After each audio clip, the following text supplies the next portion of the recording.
Bismillahirrahmanirrahim. Alhamdulillahirabbil wassalatu wassalamu ala asyrafil anbiya'i wal mursalin wa ala alihi wa sahbihi ajma'in. Alhamdulillah, saya diberikan kesempatan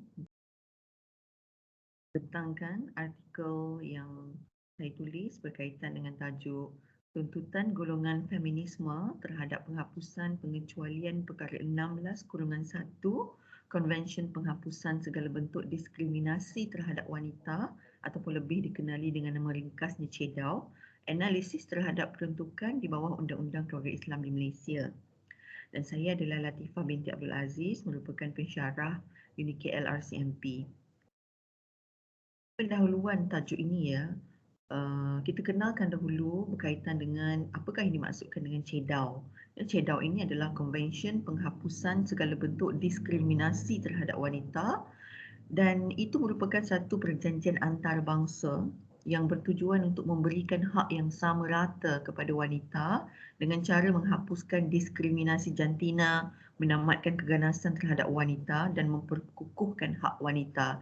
Dan CEDAW ini telah berkuat kuasa pada 3 September 1981 dengan sebanyak 189 negara telah meratifikasi konvensyen ini Walau bagaimanapun bagi kronologi meratifikasi CEDAW di Malaysia setelah beberapa tahun selepas itu iaitu negara Malaysia mula meratifikasi CEDAW pada Ogos 1995.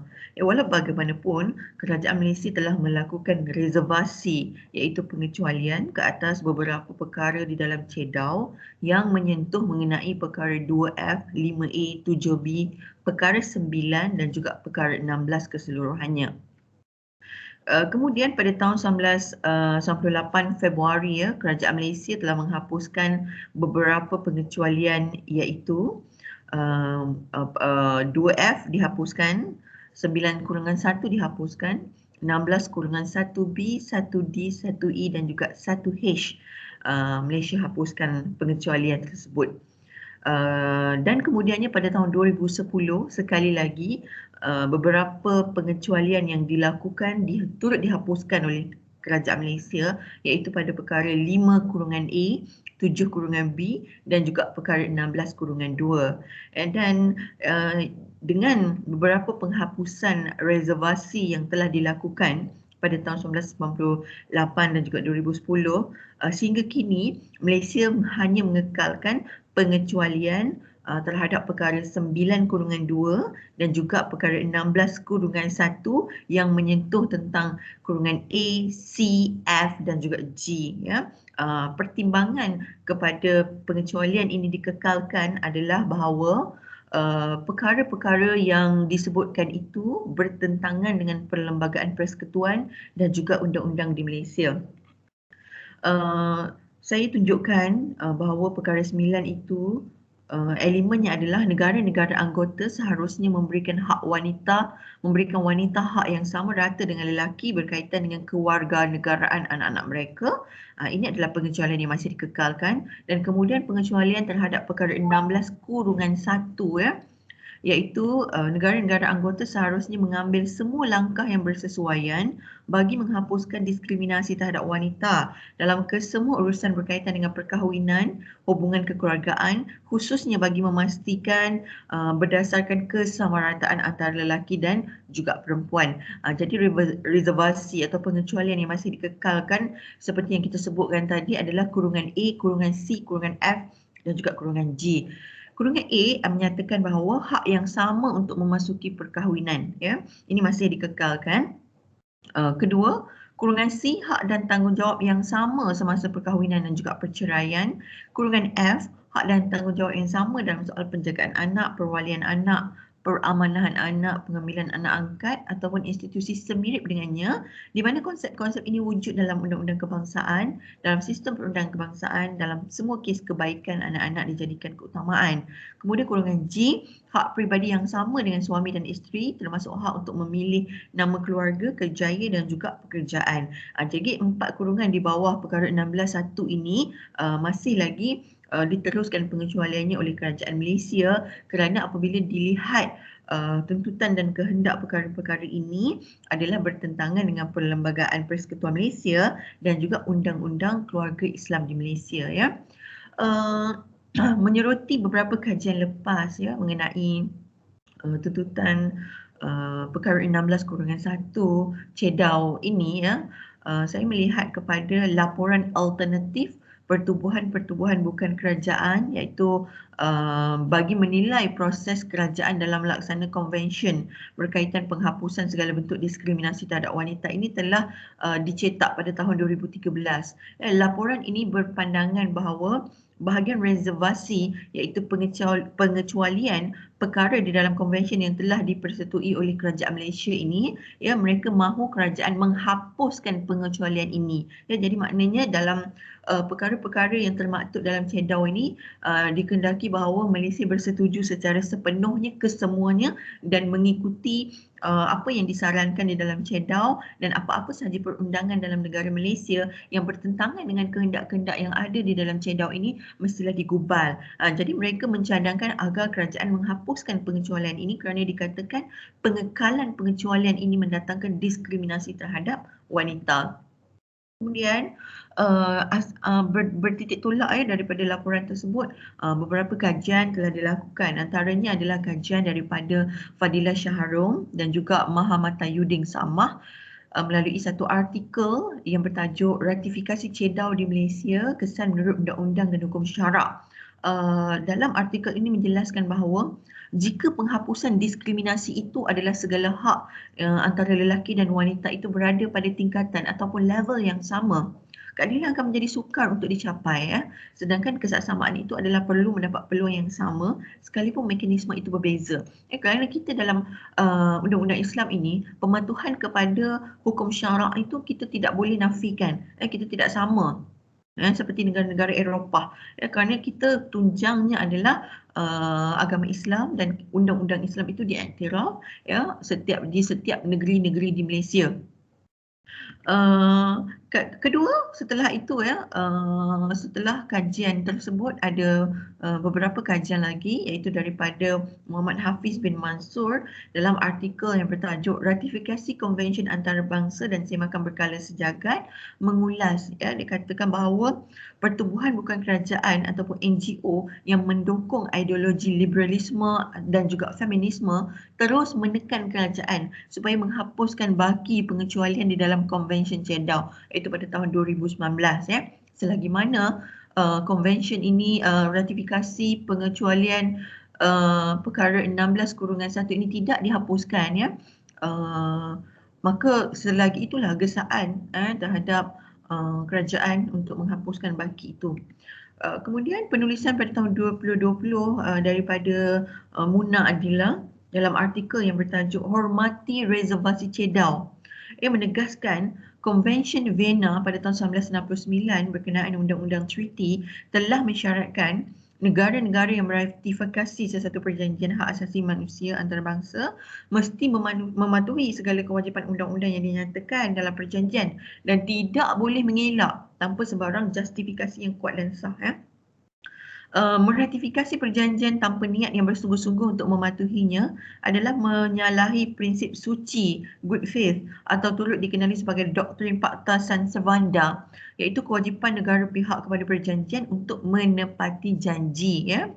Jadi bermaksud negara yang meratifikasi sesebuah perjanjian antarabangsa adalah secara sukarela mahu menggalas tanggungjawab untuk mengubah undang-undang negara sesebuah negara tersebut agar selaras dengan perjanjian yang dipersetujui, ya. Namun tidaklah menjadi satu halangan sekiranya perundangan sesebuah negara itu mengekang bagi pematuhan terhadap klausa-klausa ataupun peruntukan-peruntukan dalam sesebuah konvensyen, ya, selagi mempunyai justifikasi yang kukuh dan kuat, ya, untuk mengadakan sebarang pengecualian terhadap perkara-perkara yang termaktub dalam undang-undang antarabangsa.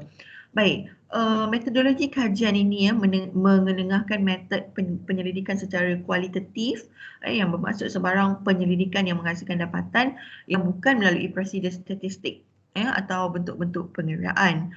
Ya, dan dalam kajian ini saya menggunakan kajian perpustakaan ataupun library research, terutamanya bahan-bahan yang digunakan seperti tesis, disertasi, akhbar, kertas seminar, jurnal, bahan di laman sesawang, sama ada bahasa Melayu, bahasa Inggeris ataupun bahasa Arab, terutamanya bagi dokumen-dokumen yang berkaitan dengan Al-Quran ya. Kemudian buku-buku ilmiah, statut undang-undang, juga sumber-sumber yang lain. Dan selain daripada itu, saya juga menggunakan kaedah temu bual ya. Kerana peruntukan yang dihujahkan banyak menyentuh tentang hal ehwal pentadbiran undang-undang Islam di Malaysia. Oleh demikian, saya membuat temu bual bersama dengan Ustazah Azlina binti Said yang merupakan pegawai hal ehwal Islam Unit Undang-Undang Keluarga Pendaftar Perkahwinan Perceraian dari Rujuk Orang Islam Negeri Selangor melalui aplikasi Zoom pada 23 Ogos 2021 untuk mendapat kenyataan daripada beliau berkaitan dengan peruntukan undang-undang keluarga Islam yang dihujahkan oleh Pertubuhan Badan Hukum Kerajaan di dalam laporan yang dibentangkan ya. Baik, ini bahagian utama yang perlu dibincangkan ya berkaitan dengan dapatan kajian. Kenapa tajuk tersebut menulis tentang tuntutan golongan feminisme ya? Kerana laporan yang dikemukakan adalah laporan daripada Badan Pertubuhan Bukan Kerajaan ya yang ditulis oleh Sisters in Islam ya, yang ditulis oleh seorang yang mewakili Sisters in Islam dengan gabungan kumpulan wanita tindakan bagi kesamarataan gender, terutamanya pada bahagian perkara 16 yang dihujahkan di dalam laporan tersebut ya. Dan laporan CEDAW ini telah diterbitkan oleh Pertubuhan Pertolongan Wanita WOA. Artikel ini membincangkan tuntutan terhadap perkara 16-1A, C, F dan G yang mana masih dikekalkan pengecualian yang dimuatkan di dalam laporan alternatif Pertubuhan Bukan Kerajaan yang hendak dihujahkan dan digesalah kepada kerajaan Malaysia agar pengecualian tersebut dihapuskan ya. Tuntutan penghapusan di dalam laporan tersebut sebenarnya banyak kerana laporan tersebut setebal 289 muka surat. Tetapi fokus di dalam kajian saya adalah hanya melihat kepada perkara 16 ya kurungan 1 yang telah dihujahkan di dalam laporan tersebut. Ya, antara tuntutan-tuntutan yang termaktub di bawah perkara 16 yang dihujahkan adalah pertama, penghapusan kebenaran wali dalam perkahwinan. Kedua, penghapusan hak berpoligami bagi lelaki. Ketiga, penghapusan lafaz cerai di luar mahkamah. Keempat, isu hadanah anak. Kelima, isu pembahagian faraid untuk wanita terhadap harta pusaka. Keenam, isu harta sepencarian. Ketujuh, isu berbangkit dalam kes pertukaran agama kepada Islam bagi pasangan perkahwinan sivil.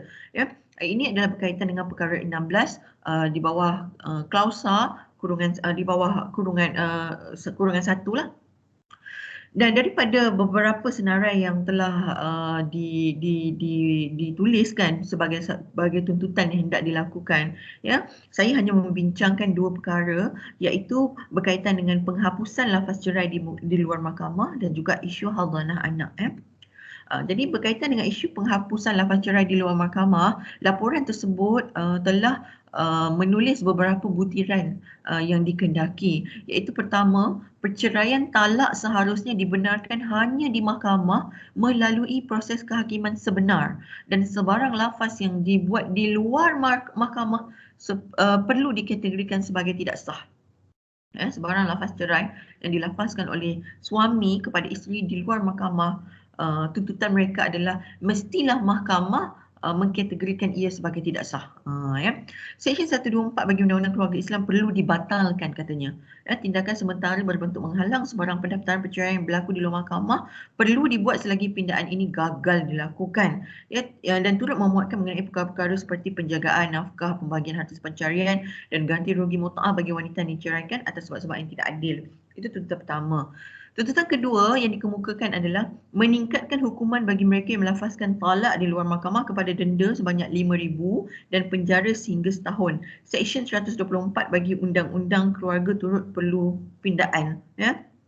Kalau pada awal tadi kehendaknya adalah terus dibatalkan.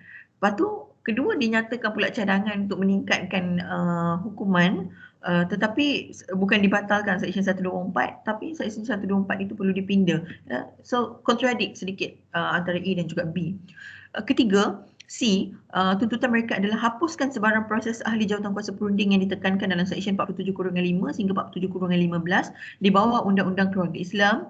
Ini adalah berkaitan dengan proses prosedur perceraian, ya. Kerana apabila sesuatu tuntutan perceraian itu dilakukan, maka mahkamah akan menyerahkan kepada ahli jawatan kuasa perunding untuk membuat penilaian terhadap sesebuah ikatan rumah tangga tersebut. Ya, sekiranya berlaku permasalahan, maka tuntutan terhadap perceraian tersebut adalah merupakan satu kewajaran.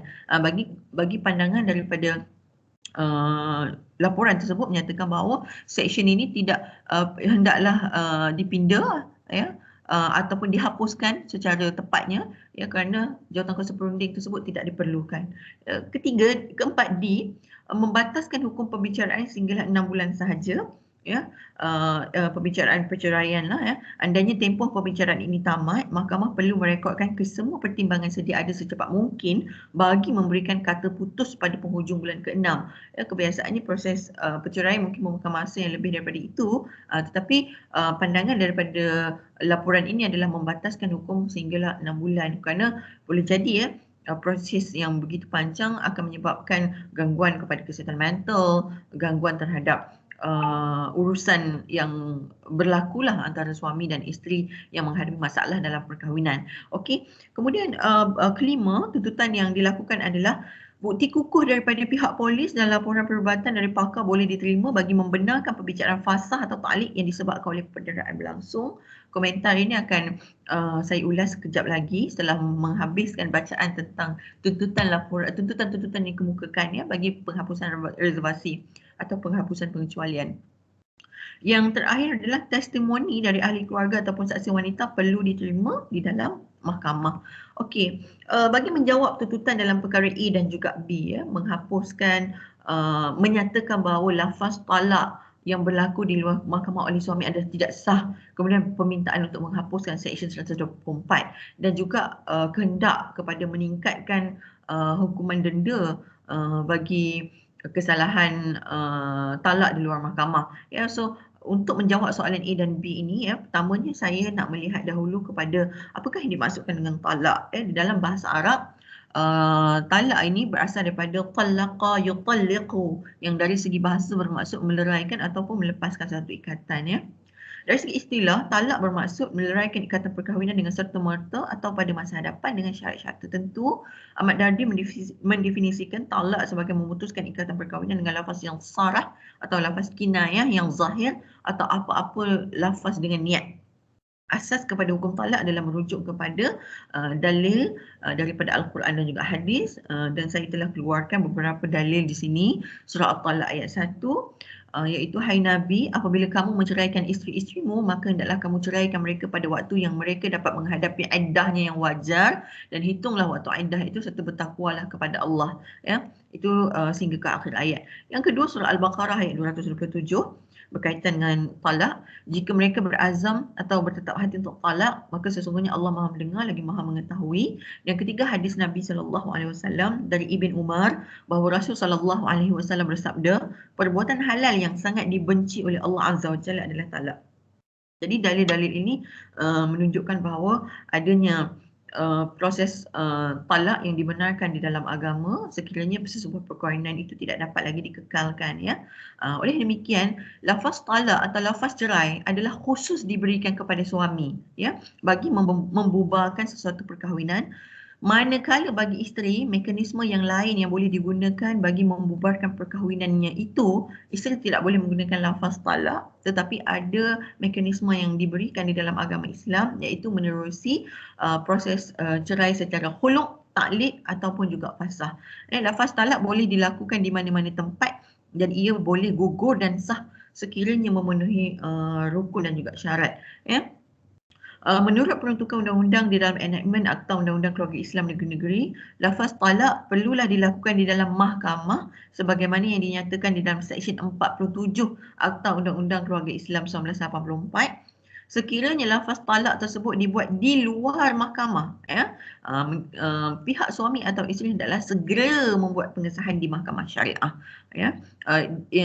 Maksud daripada kenyataan ini adalah tidak menggambarkan bahawa lafaz talak di luar mahkamah adalah gugur ataupun tidak sah. Walaupun menurut prosedur undang-undang, lafaz talak mestilah dilakukan di dalam mahkamah. Tetapi sekiranya lafaz talak itu berlaku di luar mahkamah, mestilah mengadakan pengesahan di mahkamah sama ada lafaz tersebut jatuh ataupun tidak, dan aduan mestilah segera dilakukan dalam tempoh 7 hari sebagaimana yang dinyatakan pada Seksyen 55E Akta tersebut, iaitu proses perbicaraan permohonan pengesahan lafaz cerai.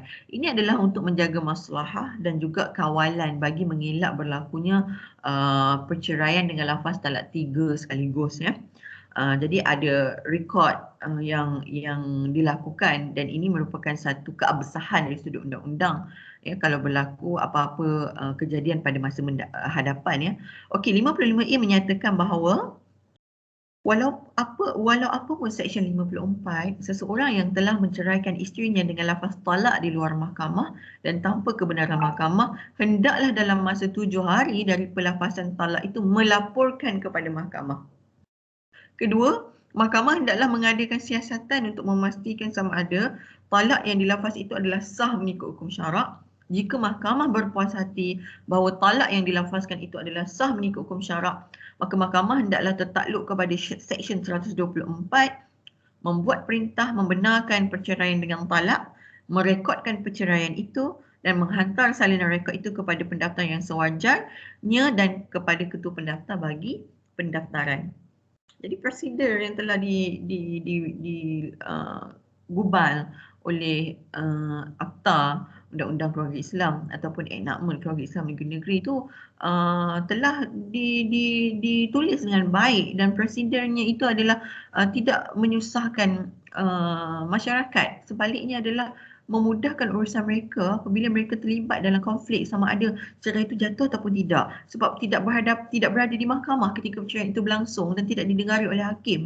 Maka keadaan ini sepatutnya mereka pergi ke mahkamah untuk membuat laporan dan mendapat penjelasan daripada mahkamah sama ada status perkahwinan itu masih dalam perkahwinan atau tidak.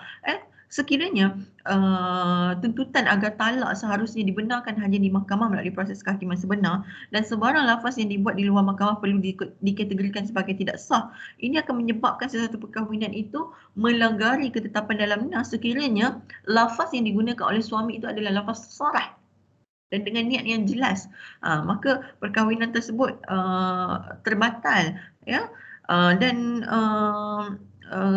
tuntutan yang dibuat itu saya kira melampaui kehendak hukum syarak dan itu tidak wajar untuk dituntut. Walau bagaimanapun mungkin dari segi proses mengemaskini prosedur, mempercepatkan proses, maka itu sewajarnya dipersetujui. Kemudian berkaitan dengan tuntutan B, kenaikan denda dari 1,000 kepada 5,000 dan hukuman penjara dari 6 bulan kepada setahun, maka terdapat kewajarannya kerana masih lagi dalam ruang lingkup bidang kuasa mahkamah syariah seperti yang diperuntukkan dalam Perlembagaan Persekutuan. Dan menjawab persoalan ini, pegawai yang ditemu bual iaitu Ustazah Azlina binti Said menyatakan bahawa pihak Jabatan Agama Islam di Selangor sedang dalam proses perbincangan untuk menilai dan menambah baik mengenai hukuman yang sedia ada seperti dinyatakan itu agar hukuman yang diperuntukkan tidak diambil mudah oleh mereka yang terlibat dan dalam masa yang sama dapat memperkasakan institusi yang mengawal undang-undang Islam. Tidak hanya idea datang daripada laporan ini tetapi sebaliknya mereka-mereka yang memang sebagai pegawai yang menguruskan hal ehwal undang-undang Islam di Malaysia dan di negeri-negeri yang berada di Malaysia memang melihat bahawa itu adalah satu kewajaran agar hukuman ini dapat ditingkatkan ya. Kemudian dalam isu yang berkaitan dengan tuntutan C dan D iaitu penghapusan jawatan kuasa pendamai ya, pegawai bersetuju dengan idea daripada laporan tersebut agar jawatan kuasa pendamai yang dimaksudkan dalam Seksyen 47-5 hingga 15 dihapuskan, terutama dalam kes yang melibatkan elemen syiqaq yang berpanjangan. Syiqaq ini adalah perkelahian dan pertelagahan di dalam sesebuah rumah tangga. Sebagai umpamanya, pasangan itu sudah tidak duduk serumah selama 10 tahun. Ya, dan mereka juga sudah tidak berkomunikasi. Tetapi dari segi undang-undang, hitam putihnya masih menulis bahawa mereka adalah suami dan isteri. Maka jelaslah bahawa perkahwinan itu adalah tidak mencapai kepada maksud perkahwinan yang dimaksudkan. Sakinah, mawaddah dan warahmah. Jadi apa keperluannya lagi perkahwinan itu untuk dipertahankan. Maka yang demikian itu dilihat bahawa kewajaran ya terhadap perkahwinan itu dibubarkan kerana elemen syiqaq, pertelagahan yang berpanjangan dalam sesebuah perkahwinan. Walau bagaimanapun, kata pegawai terbabit, bagi memastikan penjagaan terhadap institusi perkahwinan terpelihara seandainya masih dapat diselamatkan, pegawai mencadangkan agar perjawatan kaunselor di Jabatan Agama dapat diwujudkan. Ya. Ini bermaksud dalam memperhalusi kewajaran akan perceraian sesuatu perkahwinan tidaklah bermakna dapat mewujudkan situasi bermudah-mudah dalam menilai kelangsungan perkahwinan tersebut. Maknanya kita di institusi agama tidaklah apabila orang pasangan yang mempunyai masalah dalam perkahwinan mengisi borang untuk bercerai, pihak agama, pihak jabatan agama, pihak pegawai agama atau pihak mahkamah, okey, bercerailah. Maknanya tidak bermudah-mudah seperti itu. Perlu ada kawalan kerana mungkin masalah tersebut dapat diatasi. Ya, tetapi sekiranya tidak dapat diatasi, maka pegawai mengetahui penceritaan daripada pasangan tersebut. Oleh yang demikian, tidak mahu ada situasi bermudah-mudahan, tetapi tidak pula mahu menyusah-nyusahkan. Bab kata pepatah seperti tarik rambut di dalam tepung, rambut tidak putus, tepung tidak berselerak. Jadi secara amalannya, terdapat banyak mahkamah syariah yang telah mempraktikkan agar tempoh rundingan dipercepatkan dan urusan perceraian dimudahkan seperti yang dituntut dalam tuntutan D, iaitu hanya dalam tempoh 6 bulan. Kebanyakan mahkamah syariah sekarang ini telah mempercepatkan urusan perceraian kerana apabila ada sahaja laporan daripada jawatan kuasa pendamai atau laporan daripada pengendali terhadap masalah sesebuah perkahwinan tersebut wujudnya elemen syiqaq yang berpanjangan, maka mahkamah akan mengakhiri perceraian tersebut dan meminta agar pihak-pihak yang terbabit melafazkan talak. Alright. Kemudian tuntutan mengenai isu E ya, iaitu berkaitan dengan laporan polis yang sebagai laporan polis dan juga laporan perubatan perlu diterima di mahkamah syariah, maka itu tidak bersalahan dengan prosedur yang sedang berlangsung di mahkamah syariah. Rujukan dibuat berdasarkan kepada Seksyen 52 kurungan 1 kurungan H kurungan I Akta Undang-Undang Keluarga Islam 1988 bahawa suami yang menganiaya iaitu antara lain lazim menyakiti atau menjadikan kehidupannya menderita disebabkan oleh kelakuan aniaya. Jadi prinsip penganiayaan tidaklah disyaratkan penganiayaan atau darar terhadap tubuh badan saja, malahan lebih luas daripada itu sehingga menyakiti jiwa dan perasaan. Tidak hanya laporan berkaitan dengan perubatan penderaan yang nampak fizikal, tetapi juga laporan daripada pakar yang menilai tentang kesihatan mental juga diterima di mahkamah. Keterangan saksi pakar dan juga laporan polis adalah diterima di mahkamah. Jadi isu E itu adalah tidak ada isu berbangkit ya. Tidak perlu sepatutnya untuk ditulis. Adapun berkaitan dengan isu F mengenai kesaksian wanita di mahkamah syariah, maka rujukan undang-undang dibuat kepada akta yang memperuntukkan jenis-jenis dan kaedah memberi keterangan iaitu Akta Keterangan Mahkamah Syariah. Terdapat satu peruntukan di dalam Seksyen 2 Akta Keterangan Mahkamah Syariah 1997 iaitu akta ini adalah terpakai bagi segala prosiding kehakiman di dalam atau di mana-mana mahkamah syariah. Kemudian Seksyen 86 kurungan 4 memperuntukkan keterangan seorang perempuan adalah mencukupi untuk membuktikan apa-apa fakta yang biasanya dilihat oleh atau dalam pengetahuan seorang perempuan. Misalan, keterangan seorang perempuan yang menyusu seorang bayi, atau keterangan seorang bidan dalam perkara haid, kelahiran dan juga penyusuan. Jadi maksudnya keterangan daripada seorang wanita adalah diambil kira daripada di dalam mahkamah. Walau bagaimanapun, seksyen ini sebenarnya menyentuh mengenai kesaksian, walaupun perkataan yang ditulis adalah keterangan, tetapi ia berkaitan dengan kesaksian yang boleh diterima di mahkamah. Ya. Berdasarkan kepada akta yang lain, Seksyen 219 Akta Prosedur Jenayah memperuntukkan mana-mana mahkamah boleh pada mana-mana peringkat apa-apa perbicaraan atau prosiding lain di bawah akta ini memanggil mana-mana orang sebagai saksi. Dan mahkamah hendaklah memanggil dan memeriksa atau memanggil semula dan memeriksa semula mana-mana orang itu jika keterangan didapati perlu demi keputusan yang ada dalam kes itu. Ya, undang-undang juga tidak mendiskriminasi wanita sebagai saksi. Kerana saksi yang ditarifkan di dalam Akta Keterangan Mahkamah Syariah ini adalah saksi itu tidak termasuk plaintiff, defendant dan orang tertuduh, dan tidak pula mengikat bahawa saksi itu mestilah seorang lelaki ataupun seorang perempuan, dan maksudnya jantina itu tidak mengikat siapakah saksi tersebut, dan mahkamah boleh memanggil mana-mana saksi untuk memudahkan proses perbicaraan yang berlaku di mahkamah. Dan ini jelas bahawa wanita adalah diterima sebagai saksi dan dengan itu mewajarkan mereka dipanggil di dalam mahkamah.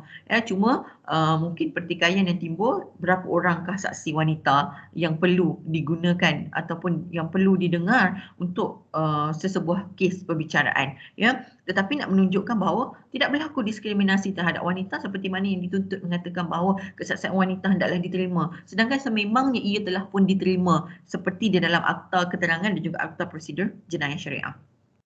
Baik, yang kedua, isu yang akan saya sentuh adalah berkaitan dengan isu hadanah ataupun hadanah ini dalam bahasa Arab, dalam bahasa Melayu disebut sebagai jagaan, hak jagaan anak. Tuntutan yang terkandung dalam laporan NGO itu adalah, pertama, yang dituntut kaum wanita seharusnya diberikan hak untuk menjaga anak-anak, untuk menjadi penjaga anak-anak sebagaimana kaum lelaki. Seksyen 88 bagi Undang-Undang Keluarga Islam perlu dipinda. Satu. Kedua, tuntutan mereka, buat masa kini kaum wanita seharusnya diberikan hak yang sama berkenaan dengan hak penjagaan anak dalam urusan berkaitan pentadbiran. Setiap pegawai yang terbabit perlu dilatih dan setiap kandungan yang ada dalam edaran tersebut perlu dilaksanakan. Ketiga, perkahwinan semula seharusnya tidak mempengaruhi hak seorang wanita dalam menjaga anak-anak kecuali dalam kes membabitkan perkahwinan yang berpotensi merosakkan masa depan anak-anak. Seksyen 83A bagi Undang-Undang Keluarga Islam perlu dipinda. Kalau ini mungkin melihat kepada prosedur pentadbiran. Tetapi ulasan terhadap laporan ini yang ingin saya jelaskan bahawa laporan ini tidak membuat kajian yang mendalam terhadap peruntukan mengenai hadanah atau jagaan anak terhadap peruntukan seksyen di dalam Akta Keluarga Islam di Malaysia. Rujukan mereka hanyalah kepada Seksyen 88-1, iaitu sungguh pun hak terhadap hadanah atau jagaan anak mungkin terletak hak itu pada seorang yang lain. Bapa adalah penjaga hakiki yang pertama dan utama bagi diri dan harta anaknya yang belum dewasa.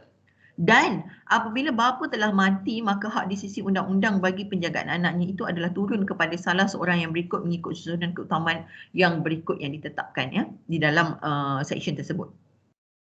Sedangkan Seksyen 81-1 memperuntukkan yang tidak dibaca dalam laporan ini, menyatakan bahawa ibu adalah yang paling berhak dari segala orang bagi menjaga anak kecilnya. Dan dalam masa ibu itu masih dalam perkahwinan dan juga selepas perkahwinannya dibubarkan. Jelas peruntukan telah memberikan hak kepada ibu, iaitu wanita, untuk menjaga anaknya, terutama anak yang kecil, anak yang belum baligh, anak yang belum memayis. Maka hak penjagaan itu adalah kepada ibu, sama ada masih dalam perkahwinan atau juga selepas perkahwinan itu dibubarkan. Dalam membicarakan siapakah yang lebih berhak mendapat hak hadanah, para ulama telah sepakat mengatakan bahawa ibu adalah orang yang paling berhak untuk mendapat hak hadanah anak-anak yang kecil. Berdasarkan kepada satu hadis, seorang perempuan telah diceraikan oleh suaminya dan datang berjumpa Rasul sallallahu alaihi wasallam dan berkata, "Wahai Rasulullah, rahimku inilah yang mengandungkan anakku ini, susukulah yang dihisapnya dan pangkuankulah yang melindunginya. Malangnya ayahnya merampasnya dari saya." Rasul sallallahu alaihi wasallam kemudiannya berkata, "Engkau lebih berhak terhadapnya selagi engkau belum berkahwin." Ya.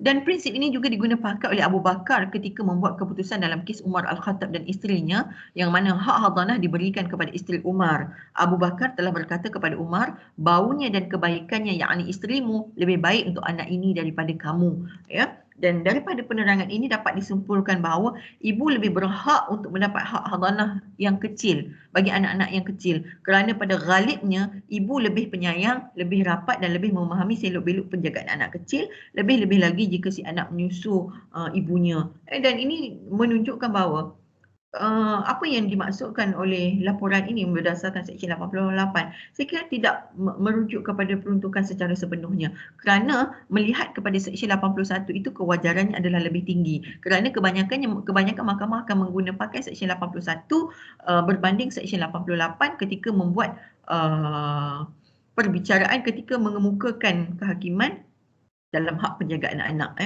Walaupun ibu merupakan orang yang berhak terhadap hak hadanah, namun sekiranya hak ini bertembung dengan kepentingan dan kebajikan anak, maka kebajikan anak itulah yang diutamakan, seperti mana yang diputuskan dalam kes Wan Abdul Aziz dan Siti Aisyah, iaitu hak anak adalah merupakan satu kebajikan yang paling utama, ataupun dalam bahasa Inggeris disebut sebagai welfare of the children is paramount. Ya.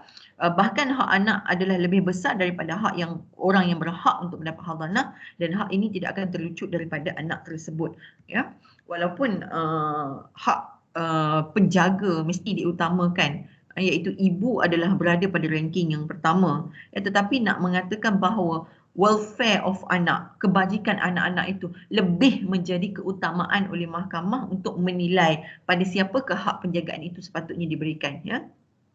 Begitu juga dengan tuntutan untuk menghapuskan Seksyen 83A adalah jelas tidak melihat keseluruhan makna Seksyen tersebut. Apa kata Seksyen 83A?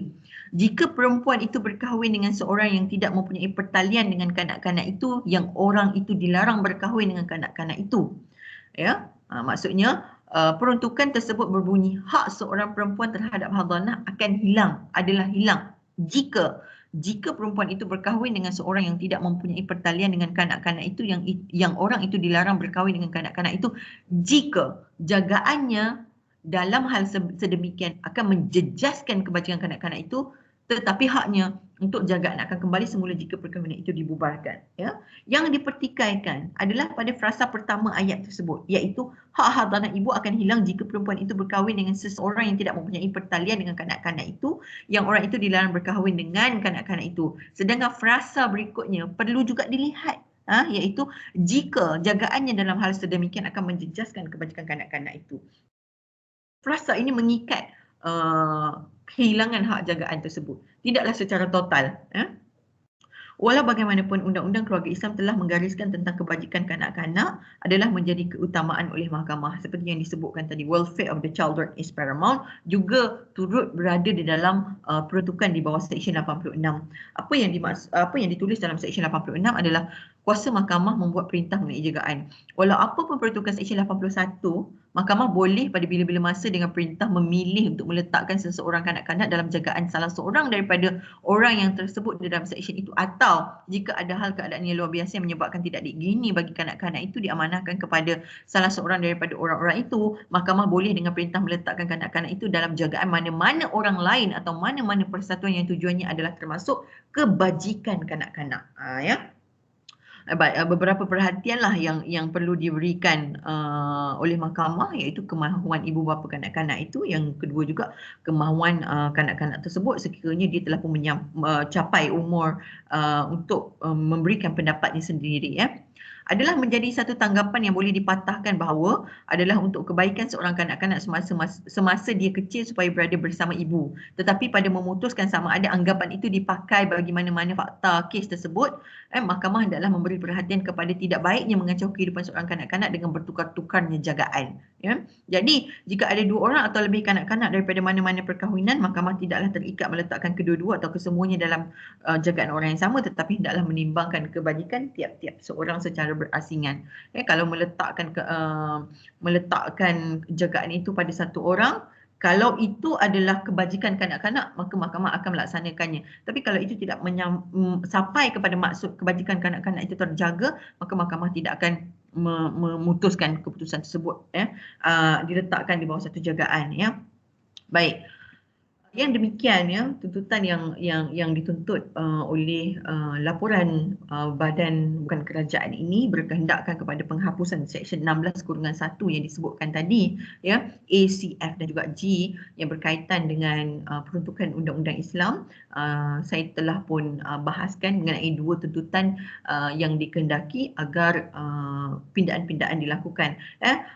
Ada kewajaran untuk meminda terutama bagi seksyen-seksyen yang menyentuh tentang prosedur yang mungkin prosedurnya menyusahkan ataupun dilihat agak sukar untuk dipenuhi, ya, seperti yang telah pun kita bahaskan sebentar tadi. Ada idea yang dikemukakan dilihat sebagai satu kewajaran agar penghapusan terhadap seksyen tersebut supaya proses perceraian berjalan dengan lancar. Tidaklah perceraian itu memakan masa bertahun-tahun sehingga menyebabkan gangguan terhadap kesihatan mental, kesihatan fizikal dan sebagainya, ya. Namun beberapa gesaan ataupun tuntutan-tuntutan yang dilihat tidak menyeluruh, terutamanya dalam isu hak jaga anak-anak yang ditekan dan dituntut, ya, hanya merujuk kepada Seksyen 88 tanpa melihat kepada seksyen-seksyen yang lain. Saya kira laporan itu tidak mengambil kira skop yang meluas, ya, untuk mempertikaikan, ya, tentang seksyen yang ada di dalam Undang-Undang Keluarga Islam, ya. Banyak pihak yang telah memberikan tekanan supaya Malaysia menggugurkan pengecualian tersebut kerana menganggap perbezaan hukum dalam Islam yang membabitkan lelaki dan wanita seperti ketetapan poligami, wali, talak, hadanah dan pewarisan adalah satu bentuk penindasan terhadap wanita, ya. Hakikatnya keadaan ini yang tidak difahami. Apa yang dimaksudkan tentang perbezaan dan juga kesaksamaan, ya. Seandainya semua perkara berada pada tingkatan ataupun level yang sama, maka permasalahan yang lebih besar akan timbullah. Umpama analoginya begini, sekiranya ada 3 orang, A, B dan C. Mereka mempunyai berat badan yang berbeza, sudah pasti saiz badan juga berbeza. Kalau sekiranya dikehendaki memakai pakaian daripada saiz yang sama, ketiga-tiganya mesti memakai pakaian daripada saiz S untuk memastikan bahawa itulah kesaksamaan yang perlu ada. Mesti berada pada tingkatan dan level yang sama. Maka itu akan menyukarkan bagi orang B dan C yang berbadan lebih gempal.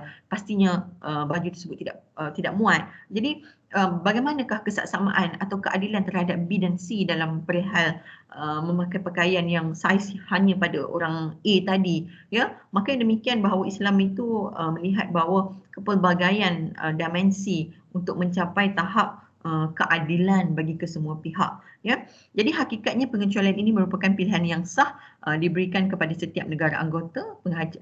Pilihan terhadap pengecualian beberapa perkara di dalam convention yang telah diratifikasi, ya. Pengecualian ini tidak wajar, pengecualian yang tidak bertentangan dengan objektif dan tujuan convention wajar dihormati oleh semua pihak.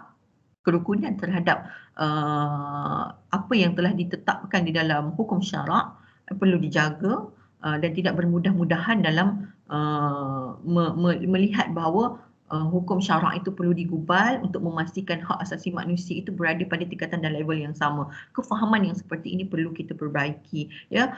Oleh demikian, terima kasih daripada saya. Beberapa rujukan juga saya sertakan di dalam PowerPoint ini, dan untuk melihat dengan lebih detail bolehlah melihat kepada artikel penulisan dengan penuh. Sekian penghargaan saya zahirkan rasa syukur kepada Ilahi kerana memudahkan urusan sepanjang penulisan ini, ya. Juga jutaan terima kasih kepada penganjur Unitas kerana menyediakan platform ini agar saya dapat menyampaikan buah fikir mengenai isu yang dibincangkan. Juga terima kasih tidak terhingga kepada keluarga kerana beri kerjasama dalam proses penulisan ini berlangsung. Sekian, terima kasih. Untuk itu, saya Latifah binti Abdul Aziz mengundur diri. Assalamualaikum warahmatullahi wabarakatuh.